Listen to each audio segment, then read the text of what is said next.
Epic Gaming Night is sponsored by Analog Gamer. Check out analoggamer.com for epic board gaming apparel. Have you ever bought a board game when your spouse said no? Have you ever won a game on an insane dice roll? Have you ever killed a dragon using only chopsticks? Do you text your friends to distract them from your current moves? Can you finish off a pizza in between your second and third turn?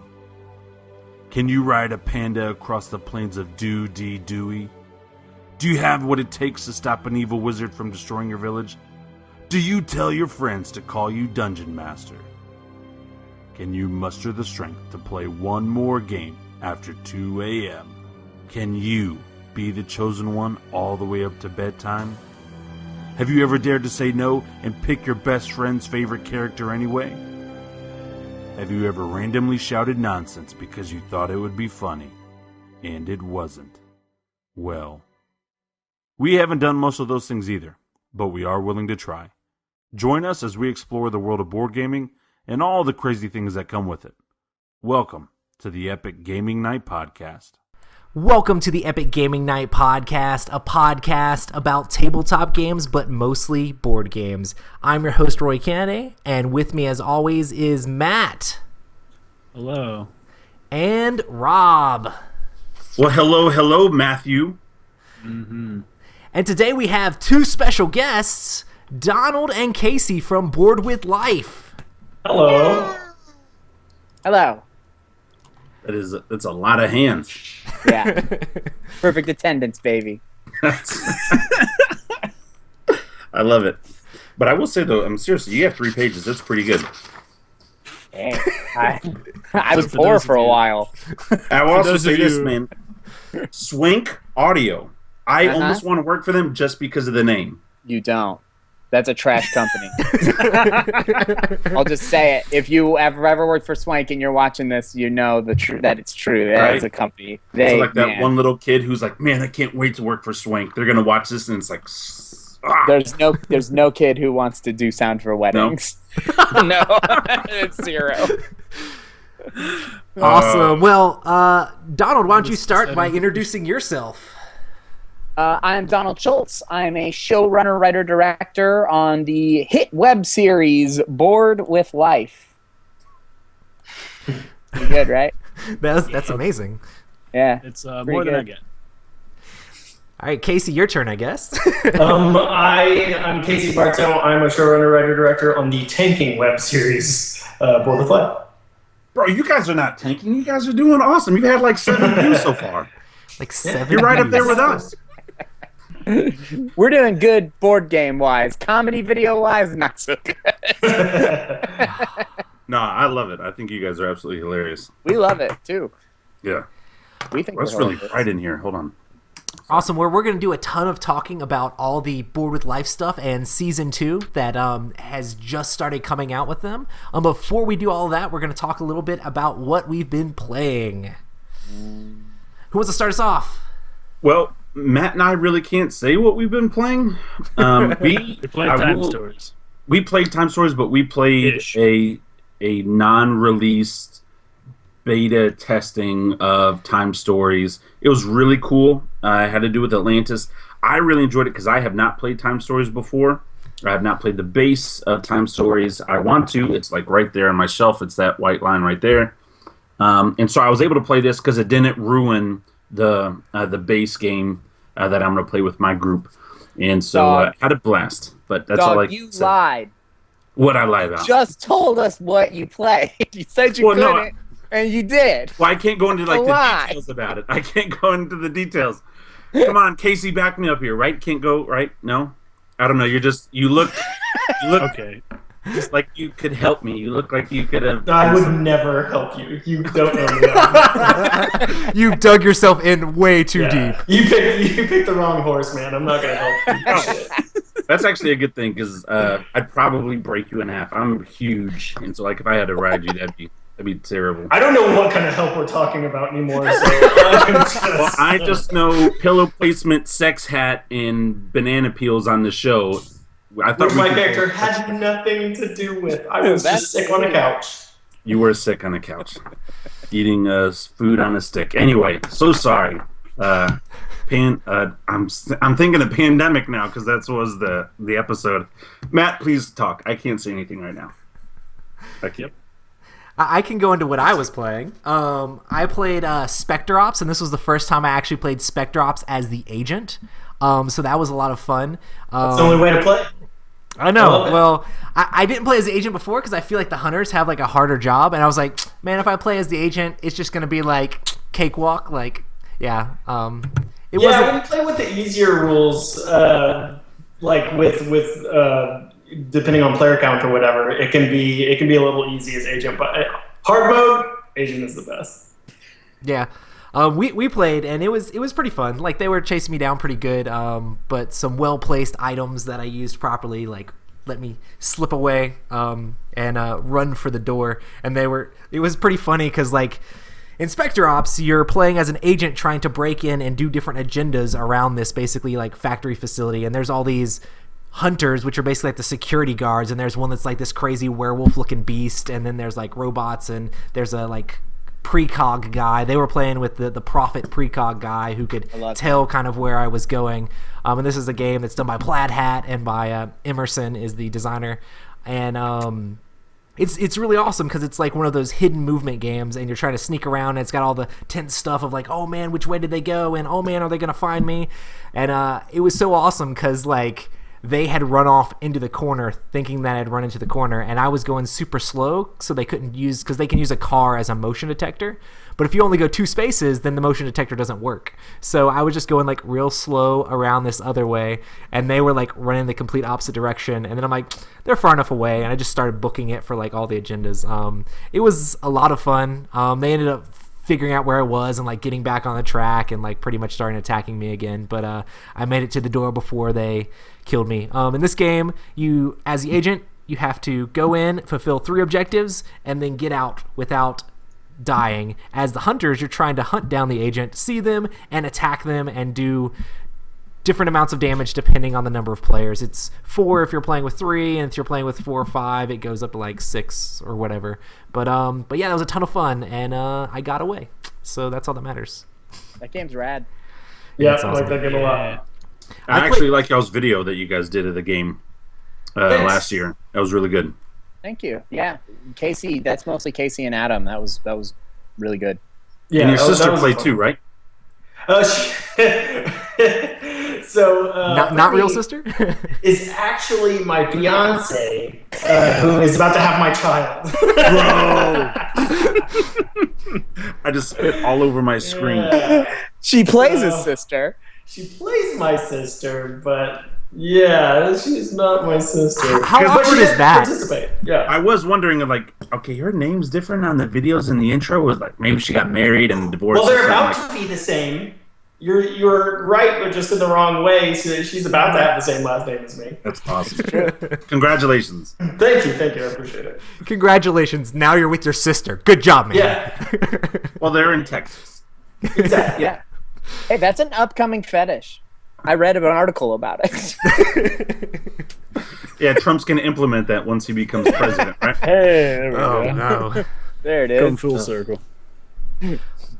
Awesome. Well, who wants to go next?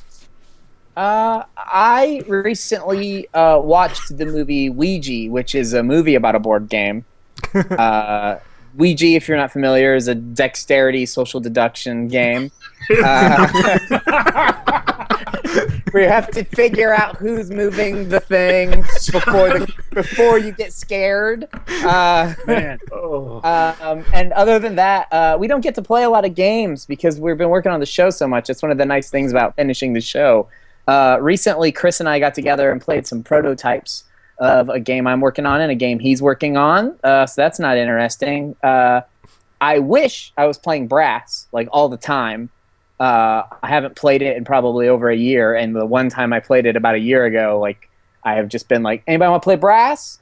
And everybody goes, no, I don't want to play that. That game's the most boring looking game in the entire world. And then I get together with other people and I go, so you guys want to learn Brass? And they go, no, that's a game about British people making cotton gins and canals and stuff. But man, Brass is real good, guys. Well, you're really selling the game. Like, you It's make me real- want to play Brass- so bad. So like fair. Brass is a weird game because it's not a Euro game. It's like a thematic game, but it's just about the most boring theme in the world. And so like it's actually really cool because it tells like this really neat sort of story about industry and how it changed the face of like England. And it's really fun and I like it a lot. It's just such a strange game. Like Martin Wallace does not know how to like put together a package that flies off the shelves. But he's a brilliant board game designer. I just Find like me. that you somehow made me want to play with a Ouija board. Yeah. Just based off your description, it was very well. And then you went to a game that you like, and then just kind of trash canned it. I thought it was Literally, funny while I was because watching Ouija, I sent a group message to everybody. I said, "Can we do a Let's Play on Ouija?" I saw on Did anybody Twitter. respond to that? Because I know I No. did. I No, saw on it's Twitter not. you were saying, I've been watching this movie for a while. I'm waiting for them to like get to the part where they tell us what they thought about the game and what the wins and ops were. Yeah, Like, that this was is the my- weirdest board game review ever. Yeah, that's my bitterness about the comments we get on our videos sometimes shining through. It's like watching Ouija right now. Sure wish they'd get to the gameplay. Won't even tell us what they thought of the game. Oh man. Hey, Casey, what have you played? Nothing. I haven't played Hey. shit because we've been shooting and I'm having a kid, so I've had time. Oh, man. But the most fun that I played in a game in recent memory, back when it used to happen relatively often, was actually on set when we finished a huge chunk of episode 3. We kind of all stayed on set and celebrated by playing Spyfall, which was super, yeah. Nice. super fun. Yeah, I really enjoyed that and would love to do it again someday. So were you the spy? I was not. I never got a chance. I was only the fall every time. Yeah, being the spy is definitely a whole new type of thing when you're playing that game because you're just like, where the F are we? Like, Right. what is going on? Like, Right, somebody right. asks you a question, you're like, give the most generic answer ever. You're like, oh, so what are you wearing when you're here? Right. Clothes? Like, And it was a really man. good group of people too. I mean, we had people that were like super into board games, and then people that were not in, aren't normally into them at all. And so it was just this big group of a bunch of different types, and it was a ton of fun. That's awesome. Yeah. Casey, think if you've I've- never played A Fake Artist Goes to New York, I bet you would love that game. I've heard about it, but I haven't played it. It's great. It's like Spyfall meets Pictionary. It's rad. Yeah, That's I really want to play that game because when Steve Avery came on the show, I was he about was to say, talking wasn't all Steven about talking it. about that? Yeah. Yeah. He was talking about how he just made it so that no one knew what they were supposed to be drawing. So he just was like, okay, no one knows what they're supposed to be drawing, and he just watched it like devolve into just scribbles, and they're just eventually they're all like, what is this flaccid, weird, like looking thing? It was pretty hilarious. Yeah, it was a lot of And- genitalia. He said it turned Steve into pulled a his pants up. Yeah. Awesome. Matt, Oh, do you have a man. game you want to go over? No, because we play time stories. I see you played a ton I of mean, games that's- on the cruise you wanted to talk about last week. Yeah, but I talked about them after the podcast. Oh. I mean, no, I think the big one that is actually a board game as opposed to some sort of weird social interaction game would be Istanbul. Did you like that? Which, yeah, actually, I did. Really? Okay. It's no Constantinople. Hey, there we go. We're having fun. We have a lot of fun. I'm glad. I don't know. I liked it because I found it to be less boring than typical Euro games, where it's just like, hey man, we got some blocks, we got some little workers, we're just gonna do things. Nobody else's turns matter. I'm gonna go grab a snack. We'll be back in like 4 hours, and we'll find out who won with a total of 5 points. It's just like the way the mechanics in that game work are you have like your main sales guy and then a bunch of assistants that all kind of stack together, and then whenever you move, you leave one of your assistants behind to do an action on a tile. So eventually you can run out of assistants and not be able to do the actions. And I think that was really kind of what sold it for me, is it's your typical Euro game style, but it just adds this sort of movement element that other ones don't, because they're just like, you can go anywhere and do anything as long as you have the blocks and space and time. And it's like, okay. Sounds exciting. I mean, it's a Euro game. It's not like, hold on your pants, we're going crazy. You know, it is what it is. It's no brass. It's no brass. Right? There you go. That's awesome. Oh, love it. Good stuff. Okay, well, I guess we'll go ahead and get straight into our topic, which is Bored with Life Season 2. So, guys, for any of our listeners that don't know what Bored with Life actually is, can you guys explain what Bored with Life is to us? Donald. Yeah. Bored with Life is a comedy web series about a group of dysfunctional sort of individuals that form a board game group that meets for weekly board game nights. And they get together and they play, board games, RPGs, card games, any type of tabletop game. And they're not exactly friends. They're more just people who have something in common. And they get together and they try to work all of that out. Or, as Chris always puts it, it's the league with board games instead of fantasy football. I hate that so much, but he does always say that. And as a log line, it gets the job done. Maybe. Well, is Chris the guy who's doing all the dancing? Or that's Charles, right? Charles is the one who's doing all the dancing in the intro video. Is his name Chris? Oh, that's Chris. Yeah, that's Chris. Yeah. That's Chris. First of all, beautiful body. Oh, yeah. Beautiful Which body. he shows off all the time. I mean, is it naturally hairless on the chest? It is. It is. Because he has got an amazing beard. Yeah, he's super. Yeah, and then it's huge, just- but doesn't it have goes hair like- everywhere else. That's kind of weird, but I like Yeah, it. everywhere else it's like a mannequin covered in pancake batter. Okay. Chris. That's awesome. That is fantastic imagery. Man, A lot of people don't know this, but we first met when I was walking down the street and I stepped on a piece of gum and I looked at the bottom of my shoe and it was Chris. And Just molded him into what he is. it's peeled That's him off awesome. and we were friends for life. so if you guys are the league with board games, is Chris the doctor guy in the league? I can't remember his name. Who's I'm gonna bald? be honest with you, I've never seen the league.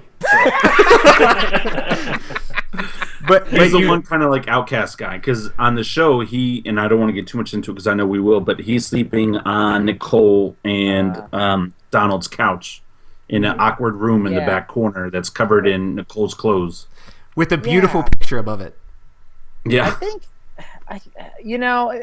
I think Chris, his character, he's going through some stuff, but I think he's not. He's on the beginning of an upward trajectory from a long downward spiral. Oh, so it's where- it's gonna go good. But it's gonna be uphill, you know what I mean? But like, he grew the gross beard, and Yeah. he's living in something. He can't hit any further. Like he's been at rock bottom, and now He's literally talking to melons as they're his new best friend, yes, and exactly. he's rubbing the melon's face. It's sort of one long, mental breakdown, but Okay. hopefully he's gonna come out of it okay. Okay. That's awesome. So, how did you guys get started doing Bored with Life? Well, a lot of us went to film school together. Me and Chris and Brittany all did, and then we met Donald when we were making a feature film down near Austin, where he lived at the time. And our sound dude up here hooked us up with him to do sound on that film. So we spent like a week in this like country house together, all just making this movie, and then that kind of started the relationship there. And then once he moved up to Dallas, we all wanted to make a sitcom, and we all enjoyed playing board games and stuff together. So one thing begat the other. Awesome. Was Donald ever late? True. Yes, all the time. He's late everywhere. Oh man. I have it on good authority. He's known for his attendance, so I just wanted to know. Yes. It's true. Yeah, he's truant. He's tardy. Despite what his LinkedIn profile might say. I have a framed piece of paper that says I had perfect attendance in college, so I think I trust Full Sail University over some French That guy who was dates right. his sister. I mean, look at her, right? Oh, I love this. You do got a pretty hot sister. Mom never specifically said not to impregnate her with my child. Oh, this is awesome. Awesome. Oh. For those of you who don't know, I don't know if this was on the show or before the show. It was But I'm fucking my sister. So, was the symbolism of the peanut you putting in her mouth that took her breath away? Is that? Yeah, that was me trying to express to the world in a socially okay way that she loves nuts in her mouth. I need to figure out how do I really doing wrong by change her. to And that's explicit on the iTunes. It's okay. No one's gonna listen to this. You'll be perfectly fine. Nice. Ugh. Awesome. So, how do you guys decide which games you want to have on the show? I think it kind of spitballs around. They kind of have like storylines and what games we're going to use kind of happen in unison. But often it's like we want to explore a certain topic or idea, or we have a general idea, and then we think of the game that would pair well with that theme. And then other times, we just get excited about a game and know we could do something cool with it and work backwards from there. So like we knew for sure we wanted to do a BioShock Infinite episode because that would be cool. But just things like that where you get an idea and you have certain things in mind and then you go onto a podcast and you talk about episodes that you haven't revealed yet. Yeah. And then yeah, and then you're a really smart guy for doing that. But like episode 1, Fiasco, like that's essentially a movie that is in RPG form. So like that linked perfectly to any number of things we wanted to do. So that was like on our medium list of potential games that we wanted to use this season, and it was a group favorite. So it was one of the first to like definitely stick around. Yeah. And the second episode is Pandemic, and that game's just huge, especially with like Pandemic Legacy just coming out, like going crazy in the board game industry. And we try to do. Unfortunately, this episode was made was the first one we filmed actually. Season 2, episode 2 was, and it's an older script actually that was adapted to season 2. We really liked it, but it's actually an interesting weird thing where you find. You find as you do these things that you pick these games and then you start to like unwind. There's a lot of cool thematic stuff in there that's fun to sort of explore when you're working with a board game. And so a lot of the times you just are throwing out ideas for a game. Like you have a storyline. You're like, oh, what if like Casey was sick, but he still wanted to have game night, and then that sort of spirals into like, well, what if it was this game? What if it was this game? And then one of them will hit. And you go like, oh, what if it was Pandemic? Oh, that'd be kind of cool because then this idea could happen and then this idea could happen. So it's kind of because we wrote it in a room together. We did a writer's room. So a lot of it's hard to remember where they came from, I guess is what I'm mumbling about. Quick question. Did you guys really throw up that stuff? Because, okay, I'm going to be honest. When I was watching the video, I was like, some of these shots, like, I don't know if it's just the angle, but this looks really good. Like, did looks you guys good. just? Well, it didn't look like the hose behind the mouth coming at that weird angle where it's just projecting. Like it really looked, especially on Chris. I know Chris, it came out of his mouth, but is it Jonathan who's bent over and just the pineapple and everything? Ugh. Yeah. Jonathan's is augmented, but we did try to do the hose thing, and it just looked comically crazy. And then he also had a bunch in his mouth that he just spit out. And then there was a third element where Adam, our editor, put in a little bit more digitally, and then everybody else's was just a lot of grossness in their mouth. And you go action, they go boo. Except for yours was also you had a tube up your arm and just What, you should have done the gallon challenge. Have you heard of that? Like with milk, where you just try to chug a whole thing of milk. No. That was my house. Your at stomach. The time. Yeah, your stomach can't actually take it, so it like forces you to throw up. It's terrible. We used to do it in high school. We'd be like, "Yeah, let's see if we can drink a whole gallon of milk by ourselves." Yeah, it was really bad times. So they would just puke everywhere. Casey, are you saying that you're not committed? Yes, yeah, definitely, definitely. Like that was my house. I had to live with the smell and the aftermath. Right, I'm not gonna let Yeah. anybody be To be color. My fair to sister's Casey. pregnant with my love child. Like I just need to Exactly. like come on. Like Right? I've got fair to enough Casey. burden to bear. To be fair to Casey, of all of us who are not committed, Casey's only the third most uncommitted. He's not even So number one. That's awesome. He's riding hard right in the middle. That's awesome. It was a good episode. Thank I know you. we keep going. I'm sorry. I get off. So, what does the story writing process look like for you guys for making these different episodes? Explain it, Casey. Well, when we were, looking into doing season 2, but it was still really early on. We started doing what we called a brain dump, which is we had an email thread where we just would spit out random ideas, and they could be anything from like larger season arcs to episode story ideas to just a single tiny moment or a single joke or a single nuance of a thing. And so, it was just like we would just email the thread, what if, XYZ. And then like after months of that, literally hundreds of them, Nikki put them all on note cards, and we met up for our first writers' room meeting, which we did for a few months there, like once a week. And we went through the huge stack of cards, and the stuff that made us laugh went in one pile, and the stuff that didn't make us laugh went into the other. And those were kind of like the seeds of the episodes and seeds of the jokes. And so like that paired with a whiteboard that had the dozen or so games that we were considering doing episodes on, we just started kind of like putting cards with games, putting cards with main plots, and creating our character story arcs that we wanted to achieve, and then putting the puzzle pieces together.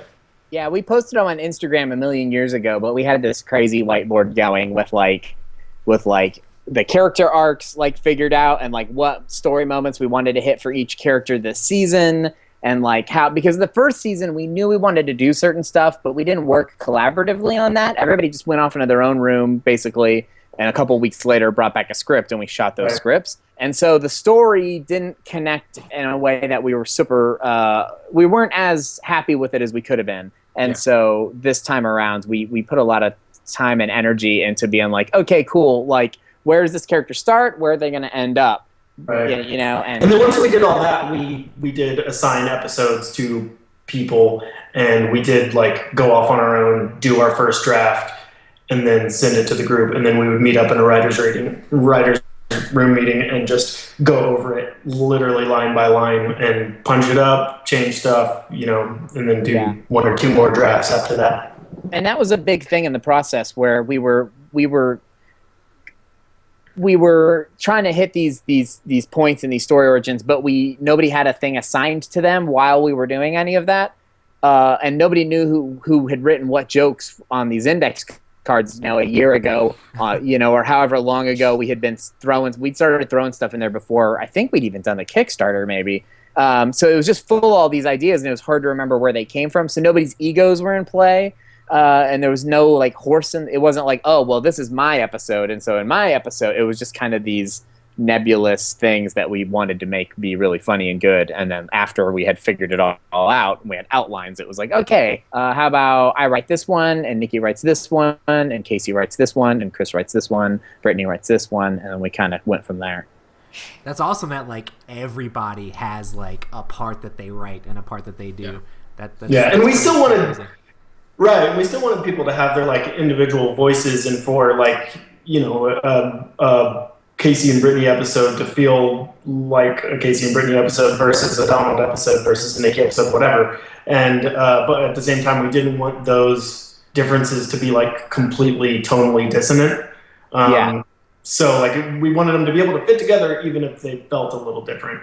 And so hopefully we achieved that.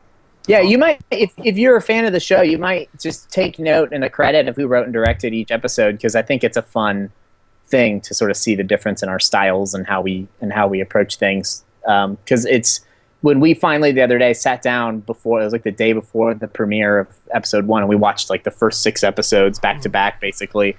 It's really cool when you like sit back and you watch other people's episode, and you're like, oh wow, they handled that totally differently than I would have, and it's really funny. Yeah, that's awesome. Awesome. So I will say, I think in this season, you guys definitely have your storyline more together. Like, it does feel more of that sitcom, and I enjoy it because it just makes it easier to follow. And so, yeah, you guys are doing a good job. Cool. Thank you. So what is the hardest part about creating content?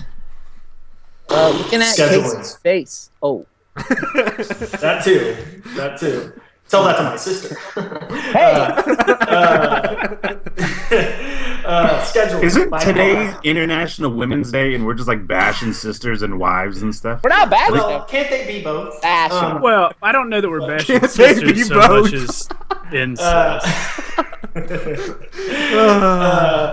But anyway, Oh, man. circling back to the question at hand, by far, the hardest part was scheduling everybody, because we're talking about like not only the 5 main people on screen plus more guest stars that we were flying in, random extras, random just other characters, but at absolute least like 3 extra crew members to do sound and camera and stuff like that. And so like scheduling people was just the worst. And the It was only just the people worst. who get paid are just not the regulars. Like, we're all kind of just doing it for fun.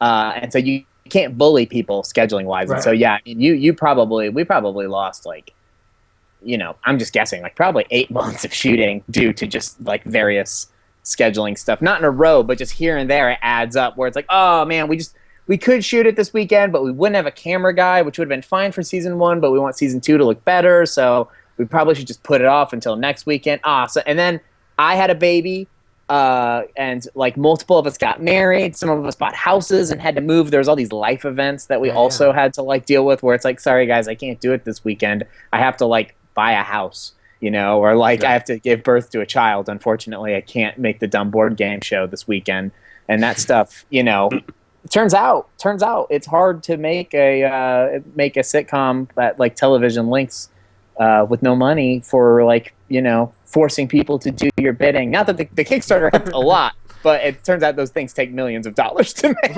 Right. That's awesome. Well, that's awesome. Congratulations on the baby. That's a big deal. It's pretty cool. She's all right. I mean, Right? She hasn't even done like any cool tricks or said cool things to me, so it's like I don't know. What was it all for? Or she's Casey and stuck my up, baby. Don't get along. Yeah, she's stuck up, baby. She's stuck Yeah, up, but- baby. Bro, You haven't really started training her to do tricks yet, though, have you? you got a sub. She's got some tricks. She does. She puts her feet in the air when it's time to change her diaper. She just knows. She assumes the position. I was Brittany does that too. I was really hoping you were going to be like, she's got a sick hook shot, but that's fine. Shot. Yeah. She can quote the movie Hook. Rufio. That would be Rufio. incredibly impressive. That would be actually really impressive. I've never seen it. Maybe she does. Pretty sure some of Oh. the stuff Robin Williams said is probably close enough to gibberish that a child could. Basically, baby talk. Yeah, it works. Yeah. That's awesome. So, Man. have you guys had any like crazy cameos in this season, or different people from the gaming industry that's going to be in the show? Yeah. Yeah. We got some fun guest stars as part of our Kickstarter like push goals. We got Lisa Foyles, Rich Summer, and Troy Baker, and the only episode that's had one of them so far is the first episode, Fiasco, that has Lisa Foyles in it. And she might be familiar to people from All That back in the day, and she was also she also does like UFC videos and video game videos on the internet, and she is just the best. She's so nice. She's so funny. So she was great to have on set. And then yeah, we got these other 2 fellas that will be showing up in later episodes who are also incredible. Awesome. Yeah. She was the girl that Donald paid to film his life because Exactly. nobody believes he does epic things, and the stories he tells don't necessarily go the same way, so he wanted video proof. He had to have something for the people to talk about. Something Yeah. for the people to talk about. That's Yeah, right. she was the documentarian, and then Rich Summer from Mad Men is in a later episode, and Troy Baker, who's a prominent video game voice actor, is in another later episode. So Isaac Vega was on our show a while back, and he said something about him being on a TV screen in the background in an episode or something like that. You're You like, know, he may or may not make a cameo. I can neither confirm nor deny. I will say he signed an NDA and will be sued. nice. But then again, so will you for releasing a later episode earlier. Maybe that was a lie. Yeah. Troy Baker's been in a lot of video games, guys. We had Isaac on and some other people from the board game industry. Isaac's a great sport, and we just wanted him in there because we just love that dude. Yeah. He's a good guy. Yeah, and if you're into anime, basically all of our guest stars, other than the ones that we did to the Kickstarter, are voice actors who work in anime because we just work closely with that industry. So we just happen, like most of the actors we know happen to do that. So they'll just be weird. If you're super into it, there'll be people that you go, hey, like the security guard, for example, Jeremy Schwartz is a voice actor. And so if you're super into that stuff and you can recognize faces of voice actors, you'll be like, hey, that's that guy. That's awesome. Is that from Okratron? I do work at Okratron 5000. That's right, 5,000. Right. Makers Yeah, of and I work Dragon at- Ball Z. Right, and I work at Funimation that does Dragon Ball Z and other anime. That's awesome. Yes, you do. You've worked there since 2008, October of 2008, actually. Well, you're not looking closely enough because you also mentioned another place I worked, which I worked for a brief time before coming back to Funimation. They stole him back. If I would have right. updated my LinkedIn profile, you would know all of this stuff. That's right. You were Funimation October 08 to January 12, and then March of 12, you were at Slingshot, which it says you're presently at Slingshot, but you're not. Yeah, that's not true. you're back in- Why don't you go ahead and just give them all my social and stuff as well? I mean, is there anything else you want to cover? No, the rest of the thing is ads, something about, well, I'm not going to say what the ads are about, but they're just, yeah. I will say this, though. It You says do something have weird in more there about your connections. sister. No, I'm just kidding. You do have more connections than Donald. What do you think? Yes. Perfect attendance, my ass. People don't like me.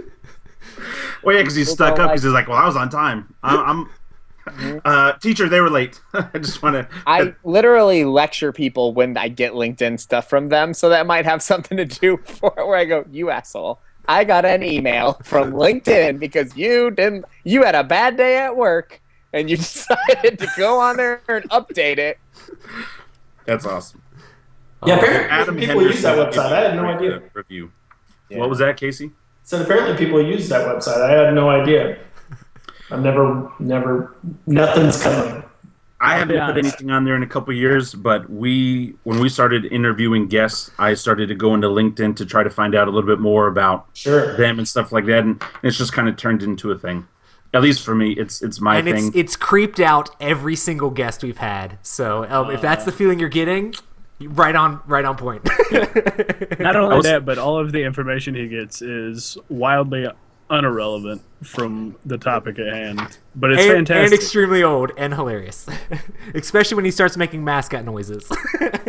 Oh yeah, that was fun. Trying to make a whale noise that was tough. It's just real low.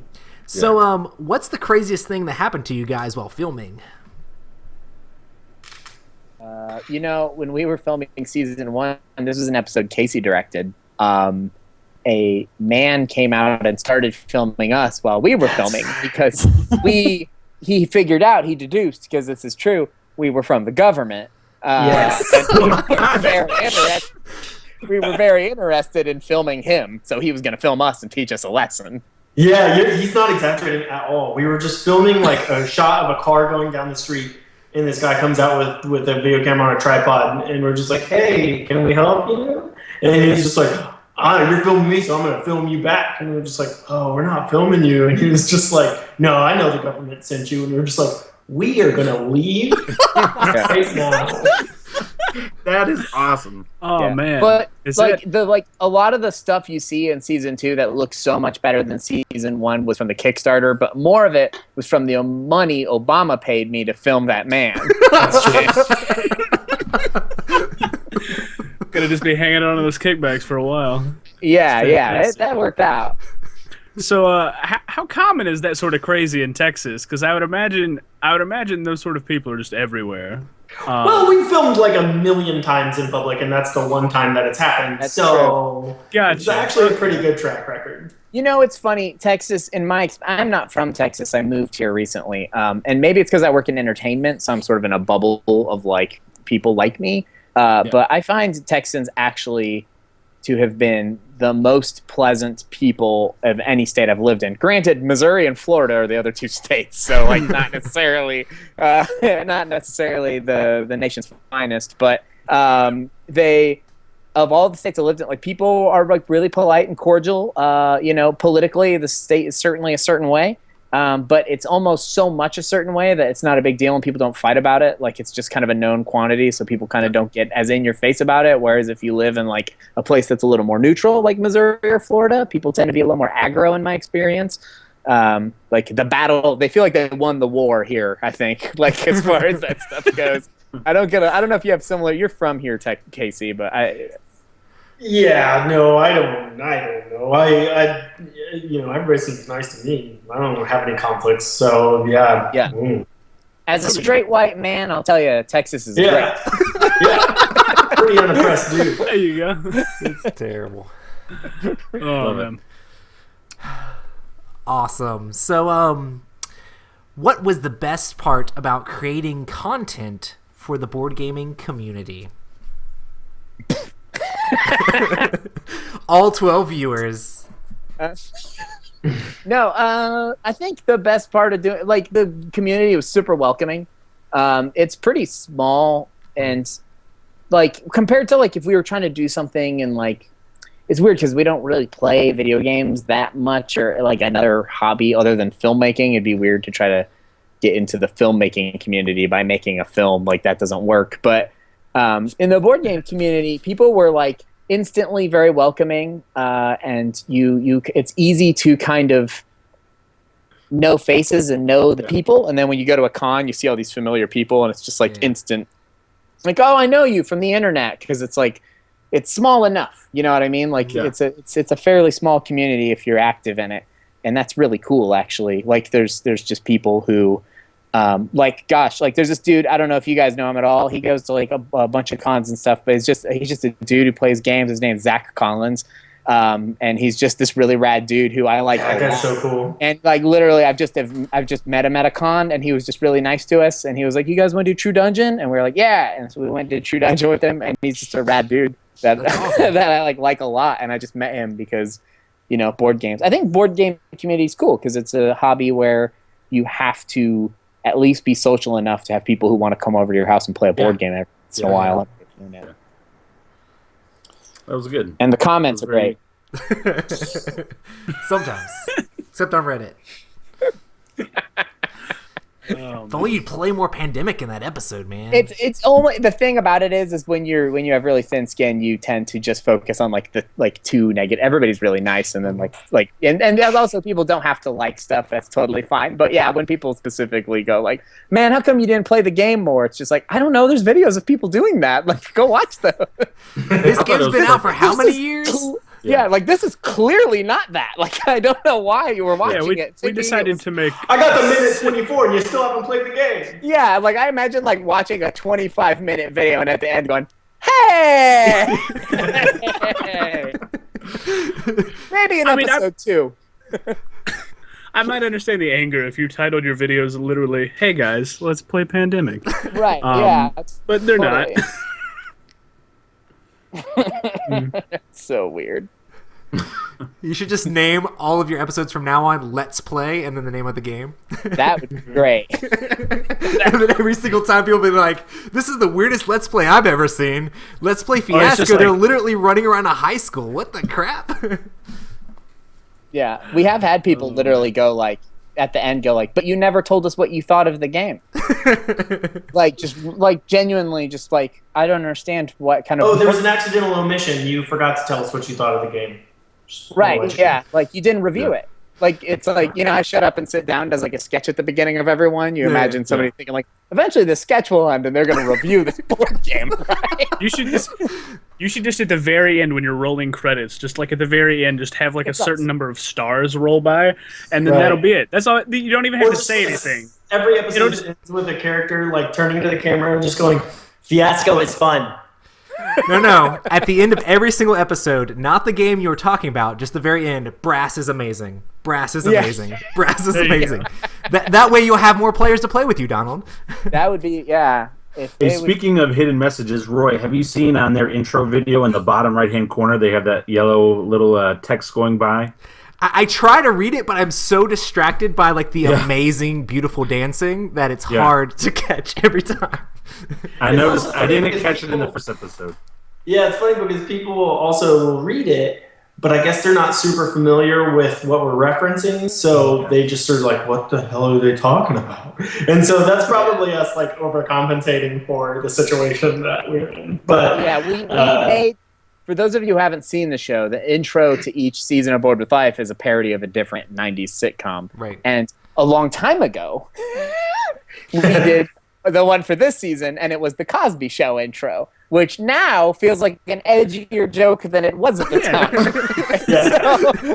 I never put those together. I was just like, why? But now that completely makes sense. So the first season was Roseanne, right?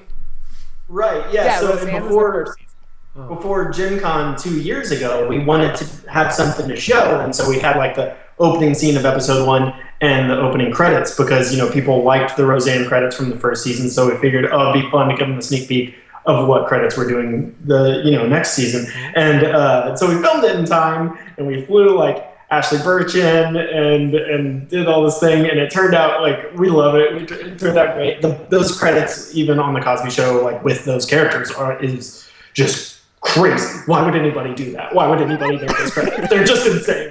And so we love it. Our editor Adam did a great job like directing us and getting it like perfect, like shot for shot perfect. Those credits are exactly that stupid. They are, exactly. And so like that was all fine and good. And then we showed it at Gen Con, and everybody seemed to like it. And then Hannibal Buress decided to tell people that Cosby is a serial rapist, and then all those victims came out, and like the it doesn't matter at all collateral damage of that was our stupid intro was just now seen under this completely different context. And we were just like, oh God, like we're not supportive. Like, this isn't like a tribute. We're not supportive of him. It's not a joke about one more Cosby. One more. Right. Like, it was all done completely before that came to light in any way that we knew of. And so the text that you'll see on the bottom of it is us kind of commenting on its new contextualization that society has kind of surrounded the Cosby Show in. If you never read them, it's basically just this face. Yeah. What are people doing? Yeah, it's like, we filmed this before all that bad stuff came to light. I don't know. It was really expensive. We can't do it a different one. It's like, that's rape awesome. is bad. Love it. Awesome. So on a completely different note, thank God. Please. we'll start with Casey. What is your personal favorite tabletop game? That's a boat sound. Yeah, it's a boat sound, actually. Have you ever played it? It's really fun. I do it on my sister all the time. Anyways, I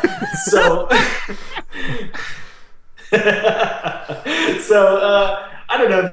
These days, that question for me is always going to change with new stuff that I play, gotcha. new kind of like trends that I find myself in. But right now, we've been doing the D&D podcast, and that's really new to me since we've started doing it, and I just love it. That's awesome. That's exactly what I want. It's a totally social situation that I can just hang out with my friends, have fun, but it's also, game elements to it, mechanical elements to it, and it's like just enough game for me to like encourage that social situation within a structure with enough like creative thought that is super stimulating. That's a ton of fun. What's your character's racing class?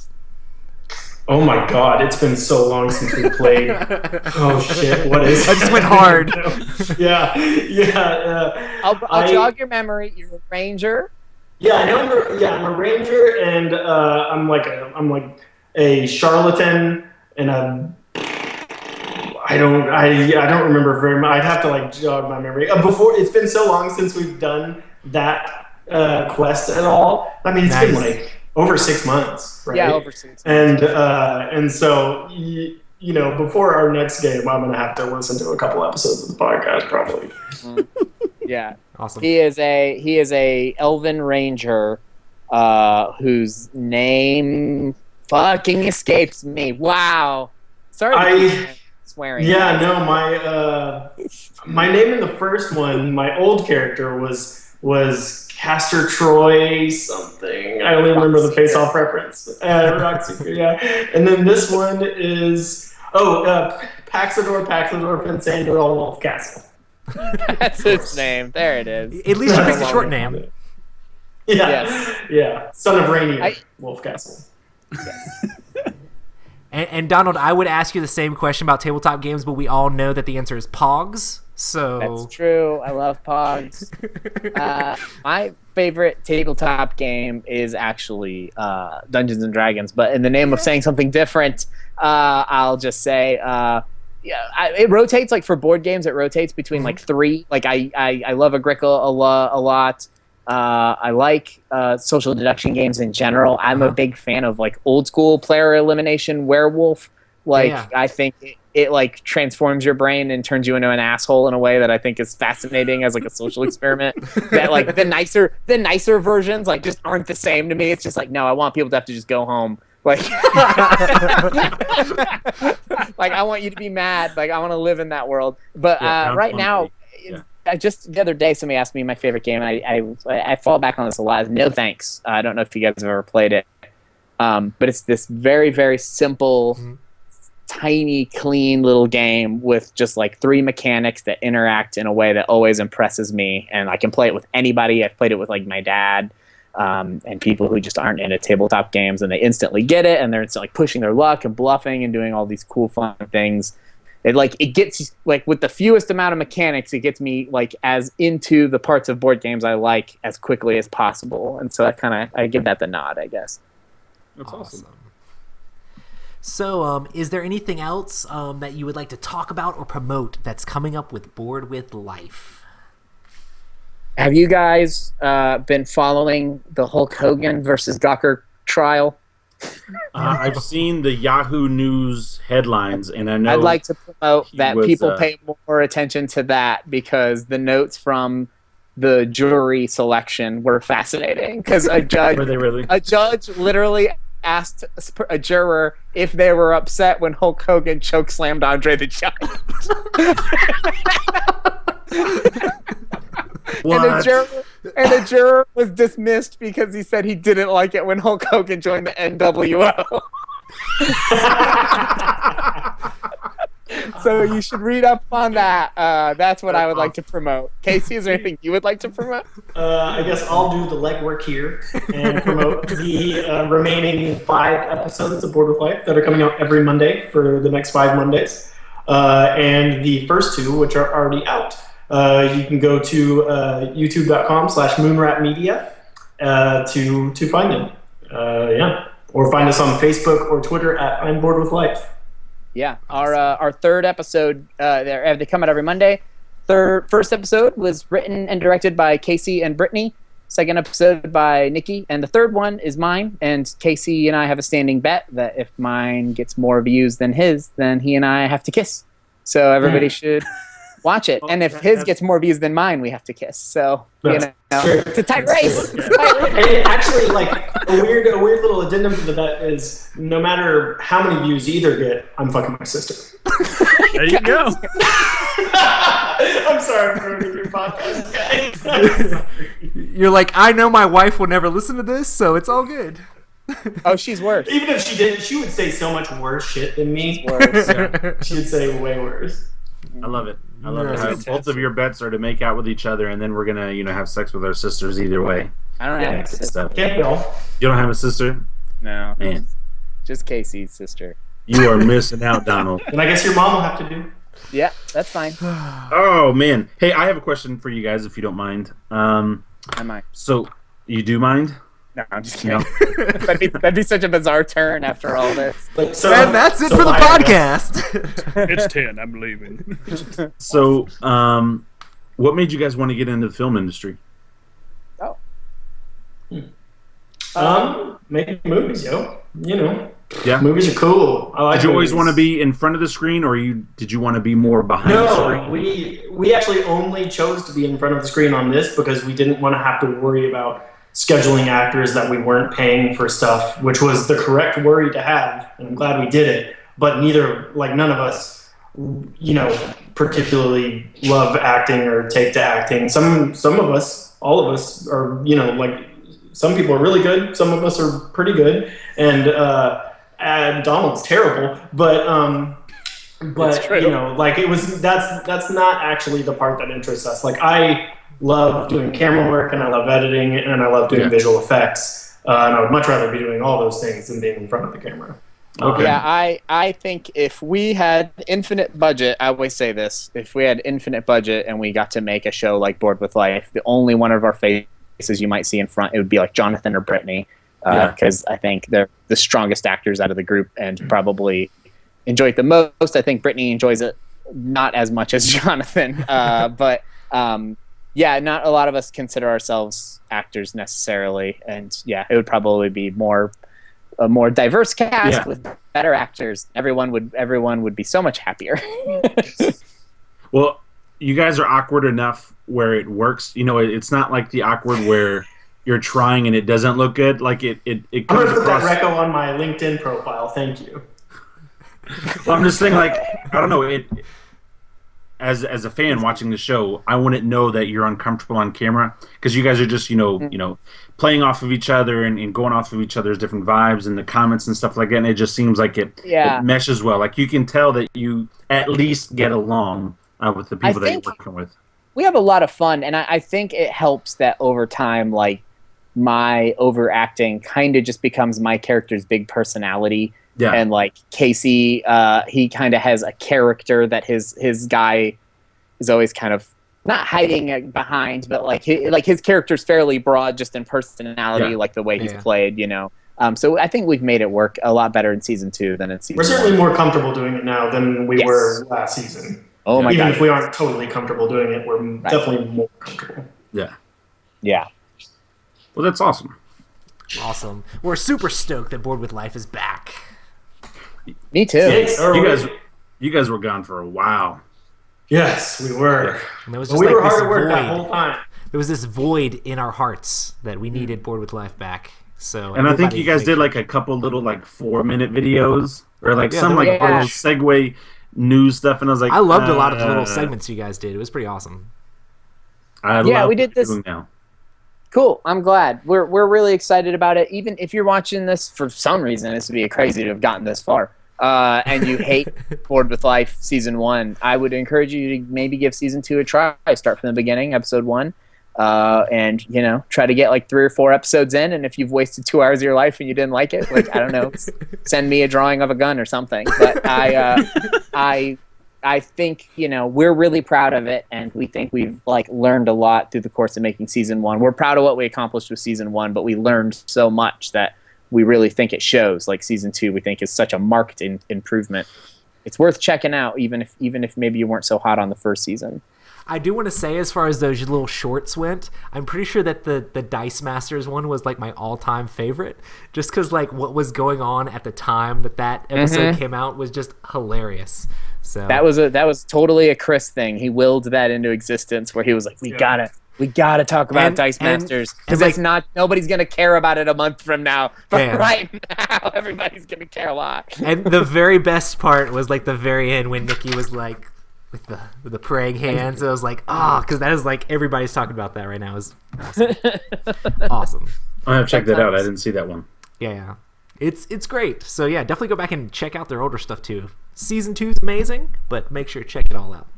Every view on all the things. Okay, guys. Well, that has been a podcast We record these Tuesday night at 9 p.m. Eastern Standard Time on twitch.tv/Epic Gaming Night. Make sure to check us out on Twitter and Instagram at Epic Gaming Night. Hit us up and follow, like, subscribe, all that junk. And where can they find you guys? Follow us at I'm Bored with Life on Twitter and Facebook. If you want to follow Casey and I individually, that's going to be real boring for you because it's just us talking to each other. Would you agree with that, Casey? Oh, yeah, definitely. Yeah, we're not very active on Twitter. When we are, it's literally just like us who work on the show tweeting dumb things at each other that don't make sense to anyone. Or just being mean. Just like Are you saying, on set yet? Like, yeah, but it's mostly just like 4 a.m, just texting Brittany like I hate your face, you're ugly, and then you know what I mean, just like that, and then like she will just message me back like you're a bad actor, just stupid stuff like that. That's not worth like looking at. Love it. Awesome. And make sure to check out Bored with Life at youtube.com/moonratmedia. And that's been the show. Thanks you so much for coming on, guys. Thank you for having us. I had a good time. Thank you. Man, I Awesome. laughed more this show than we have in a while. I mean, we've had good guests, but this was a crazy show. Yeah, What can man, I say? We're the best in the biz. definitely It hilarious. was a lot of fun. And I am so excited that I know in the future if we get to like a haunted house situation, don't ask Casey for help. He is not that type of person. I'll just scare you even harder. Yeah. You're in a haunted house, I'm just gonna go join the ghosts. Right? I like that you're constantly in the back of your head metagaming a haunted house situation. Yeah. Oh yeah, Like Duke and every all new the- house that he goes in is like, oh shit, is this gonna be the one that's haunted? Is this I the know it's one? coming. There's like doomsday preppers, and then there's like, Right. what if I'm in a haunted house preppers? Wait, am I in Amityville right now? No. Okay. Well, actually, are we on? Are we? Man, still who brought a on? Ouija We're board still- up in here? We're still on the Twitch stream, but we are We're not- not Can't on you the tell by the podcast fact that anymore. we're relaying important information? Okay, listen, I'm a realtor. That's what I do for my profession, and I can't say the address or anything, but I'm not saying it's current but there was a house that was listed for sale that the owner called us and said, "Hey, I moved out because of poltergeist activity. Could you seriously have somebody do a blessing on my house?" Things were flying off the wall and were attacking me, and they moved 4 hours away. And they asked me to go over there, and I was like, "Yeah, I mean, I'll go say a prayer." That's amazing. You need You to literally so just good. told me like the devil's at your house. You know. Can we do the Ouija board let's play at that house? Yes. Bro. Oh, no. I've been to some houses where like things have moved. I've seen things move, and we actually had one house where we couldn't keep a contractor. They kept leaving just because stuff was closing and opening and stuff like that. So yeah, the haunted have house had- for me is a part of my everyday life. That's great. Now you need your own reality show, dude. Bro, I'm Like, so that should be fat, on it's True not TV. good. Ha- Like, haunted one house heart attack realtors? and I'm dead. I mean, that, like, tell me I'm wrong. That's a hit reality show right there. Haunted House Realtors is like, that's combining 2 different types of Yeah, reality and you do show. it on HGTV, so you're like also fixing shit up, but it's also Yeah. haunted. Everybody would love it. Yeah. Yeah. No, Yeah, I Octavius can't the Mad Sorcerer really brought down the sale value of this house. But we brought a shaman in to purge any spirits that might be here. Which brings your Wonderful. instant equity to $15,000. That's awesome. I really wanted a place with 2 bathrooms, but the only place we were able to find in our price range with 2 bathrooms did have a dragon in the attic. So And I mean, like, one bathroom and a portal I can shit into, that's pretty much the same thing, right? I mean, that goes to the 5th dimension. I'm not even over there, so... is someone Right. going to clean up this pentagram that's carved into the floor, or can we subtract that from the value of that? I mean, sure, the walls bleed, but when I wake up, it's all gone anyways. So it's like we've had reports of that. Not even joking. We've had reports of that. Not even joking. We've had reports. You need to stop talking to me about haunted house shit. That's actually happening. That is not just...